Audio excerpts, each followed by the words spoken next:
Deere aspirants, welcome to Compete Minds. ఒకసారి screen మీద కనిపిస్తున్నటువంటి ఈ క్వశ్చన్ జాగ్రత్తగా చూడండి. The current population of a town it is 12,014. It is increases by 25%, 60% in the 2 successive years, but decreases by 50% in the third year. మొదటి 2 సంవత్సరాలు పెరుగుతుంది, 3వ సంవత్సరం తగ్గుతుంది.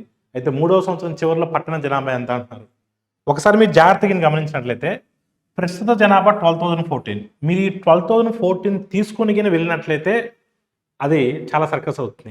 కానీ మనం ఆ యొక్క 12,014 తీసుకోకుండా సమ్మును సాల్వ్ చేస్తాం. నాకు ప్రజెంట్ పాపులేషన్ ఎంత ఉందో తెలియదు, జస్ట్ నేను 100 అని అజంప్షన్ చేసుకుంటాను. సో ఫస్ట్ ఇయర్ ఎంత పర్సెంట్ ఇంక్రీజ్ అయింది? 25% ఇంక్రీజ్ అయింది.